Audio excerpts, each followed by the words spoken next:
Hello my dear student, स्वागत है आप सभी का आपका अपना यूट्यूब चैनल मां शारदे टीचिंग सेंटर में। क्या आप क्लास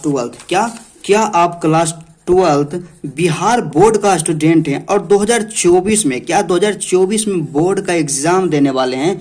तो माय डियर स्टूडेंट, आज का क्लास आपके लिए काफ़ी स्पेशल होने वाला है, क्योंकि आज के क्लास में हम लोग पढ़ने वाले हैं क्या एप्लीकेशन और आपको मात्र 2 एप्लीकेशन तैयार करना है। क्या आपको 2 एप्लीकेशन तैयार करना है और 100% एग्जाम में आएगा। क्या 100% एग्जाम में आएगा, क्योंकि हमारे एग्जाम में जो एप्लीकेशन और लेटर दोनों रहता है, एप्लीकेशन भी रहता है और लेटर भी रहता है। 5 अंक का पूछा जाता है। आपको सिर्फ एप्लीकेशन तैयार करना है और उसमें क्या है कि एग्जाम में 100% आएगा। तो चलिए देखते हैं कि कौन ऐसा एप्लीकेशन है जिसको तैयार कर लेने से 5 में से 5 अंक जरूर मिलेगा। उसके अलावा यह भी बताएंगे कि एग्जाम में जो एप्लीकेशन लिखना है किस तरह से लिखना है। क्योंकि क्या होता है मेरे दोस्त कि एक टॉपर लिखता है, एक टॉपर लिखता है कॉपी और एक आप लिखते हैं कॉपी। तो दोनों में क्या होता है कि टॉपर जो लिखता है उसको फुल में से फुल अंक मिलता है। फुल में से फुल अंक मिलता है, लेकिन आप जब लिखते हैं कॉपी तो आपको कुछ ही अंक मिलता है। तो क्या ऐसा गलती आप करते हैं कि जिससे कि आपको कम अंक दिया जाता है? तो चलिए आज हम लोग देखेंगे कि 2 एप्लीकेशन तो देखेंगे, उसके साथ ही साथ क्या देखेंगे कि उसको एग्जाम में किस तरह से रिप्रेजेंट करना है, किस तरह से लिखना है। तो चलिए आज का क्लास बिना टाइम का इन्वेस्ट किए हुए स्टार्ट करते हैं। बस आपसे एक छोटा सा रिक्वेस्ट है कि आप वीडियो को अंत तक जरूर देखिएगा। तो चलिए देखते हैं।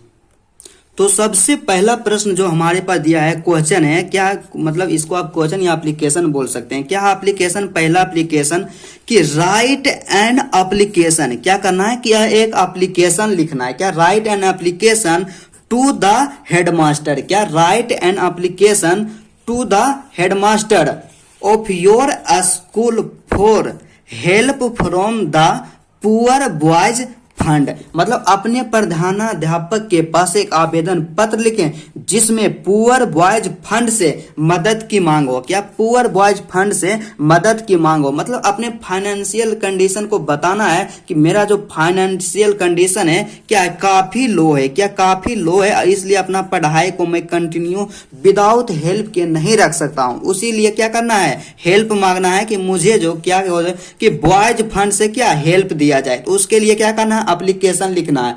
और ये 2024 के लिए क्या है? मोस्ट VVI है। और दूसरा एप्लीकेशन के बारे में बात करते हैं। दूसरा जो हमारे पास दिया गया है यह भी क्या है? हेडमास्टर के पास ही लिखना है। तो इसमें क्या है कि राइट एन एप्लीकेशन। क्या? Write an application to the headmaster. क्या? Write an application to the headmaster of your school for 5 days leave. क्या? 5 days leave to attend the marriage ceremony of your. क्या? Marriage ceremony of your brother. क्या करना है कि अपने प्रधानाध्यापक के पास एक पत्र लिखे जिसमें अपने भाई के मैरिज सेरेमनी में सम्मिलित होने के लिए 5 दिनों की छुट्टी की मांग हो। क्या? 5 दिनों की छुट्टी की मांग हो। तो चलिए हम लोग देखते हैं कि इस तरह जो एप्लीकेशन इस तरह का रहता है उसको कैसे एग्जाम में लिखना है कि जिसमें से क्या फुल में से फुल अंक मिले। तो सबसे पहला कॉमन गलती क्या करते हैं हम लोग कि जैसे ही कॉपी मिलता है तो फिर लिखना स्टार्ट कर देते हैं, लेकिन लिखना स्टार्ट नहीं करना है। यदि आपको लिखना है कॉपी से मान लिया जाए कि आपको जो एग्जाम में है इसी तरह का कॉपी मिलेगा और इसी में ही लिखना है। तो सबसे पहले यदि आपको चौथाई खींचा हुआ रहे लाइनिंग चौथाई वाला, तो चौथाई के बाद से लिखना प्रारंभ करें। लेकिन चौथाई का लाइन नहीं खींचा हुआ है तो क्या करेंगे? चौथाई को खींच करके उसके बाद क्या करेंगे कि चौथाई वाला जो पार्ट रहेगा इसमें कुछ भी नहीं लिखेंगे और चौथाई के बाद से लिखना स्टार्ट करेंगे। उसके बाद दूसरा गलती हम लोग क्या करते हैं एग्जाम में कि क्या होता है कि जैसे हमारे पास जो एप्लीकेशन आया तो एप्लीकेशन यहाँ से क्वेश्चन नंबर जो रहता है नंबरिंग, यहाँ पे मान लीजिए 4 का आंसर देना है, क्वेश्चन नंबर करके इस तरह से नंबरिंग करके और लिखना स्टार्ट करते हैं। तो क्या होता है फिर यहाँ से हम लोग लिखना स्टार्ट करते हैं कि टू द हेडमास्टर। लेकिन क्या होता है कि एप्लीकेशन ऐसा है कि ना उसके लिए उसको क्या एक फुल पेज चाहिए। क्या? Full page. लेकिन हम क्या करते हैं कि प्रश्न नंबर दे करके यहाँ से 2 से 3 लाइन को बर्बाद कर देते हैं, जिससे क्या होता है कि एप्लीकेशन पूरा होता भी नहीं है और हमारा पेज क्या होता है, एंड हो जाता है, एक पेज खत्म हो जाता है और आधा बच जाता है एप्लीकेशन, फिर उसको दूसरा पेज में हम लोग लिख देते हैं। लेकिन ऐसा मिस्टेक नहीं करना है, क्योंकि जब हम लोग ऐसा करते हैं तो क्या होता है कि हमारा जो एप्लीकेशन होता है उसका क्या होता है, फॉर्मेट होता है, फॉर्मेट जो होता है उसका क्या होता है, रॉन्ग हो जाता है, गलत हो जाता है, जिससे क्या होता है वह अनअट्रैक्टिव देखने में लगता है, अच्छा देखने में नहीं लगता, इसीलिए हमको फुल अंक नहीं मिल पाता। तो चलिए क्या करते हैं, किस तरह से एग्जाम में लिखना है।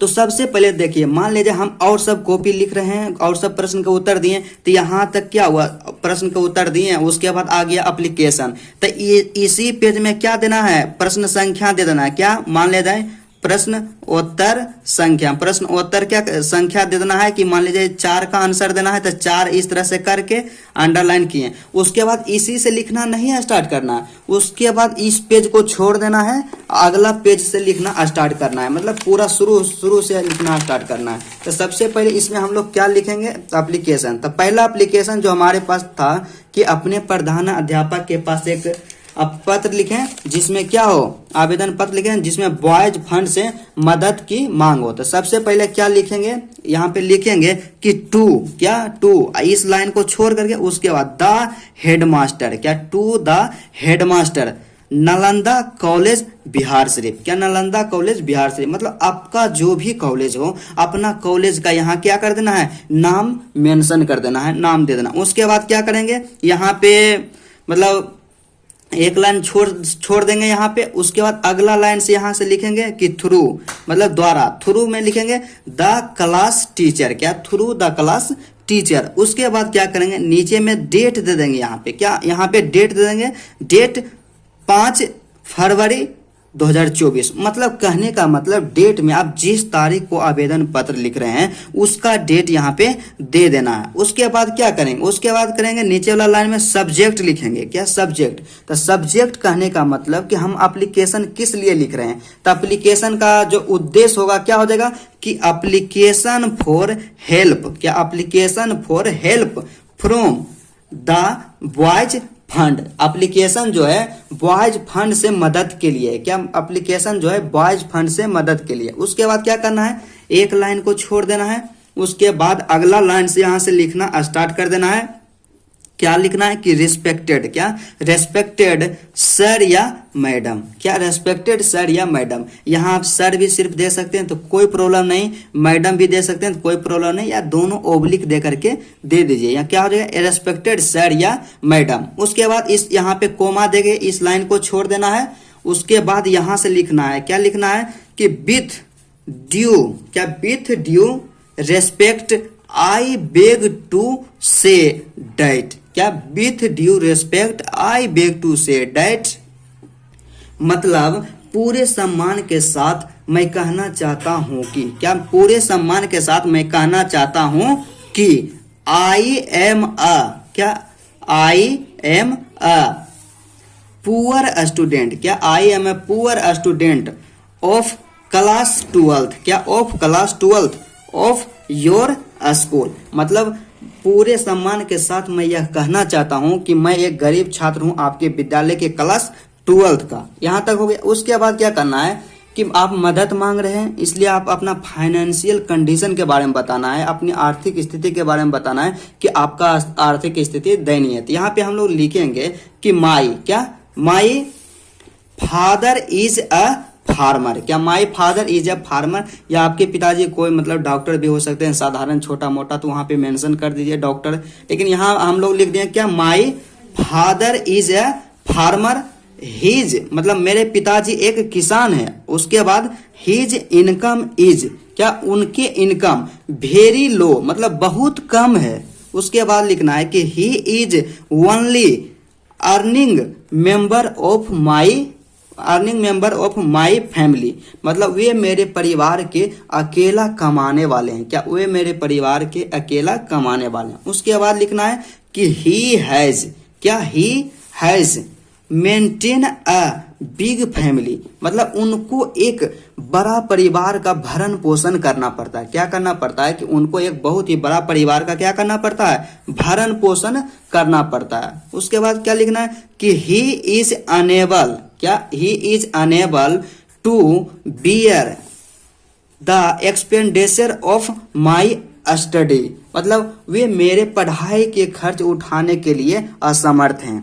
मतलब यहाँ से हम लिख दिए कि क्या कि मेरे पिताजी एक किसान है और उनका जो है मंथली इनकम जो है बहुत ही कम है और वे मेरे परिवार के अकेला कमाने वाले हैं, और क्या है वे जो है मेरे पढ़ाई के खर्चा उठाने के लिए क्या है, असमर्थ हैं। उसके बाद लिखना है कि I can not continue my studies without help, क्या I can not continue my study without help. उसके बाद हम लोग लिखेंगे आई देयर फोर, क्या आई देयर फोर मतलब अतः I therefore request you to give me some help, क्या request you to give me some help from the poor boys fund, अतः आपसे अनुरोध है कि आप मुझे गरीब लड़के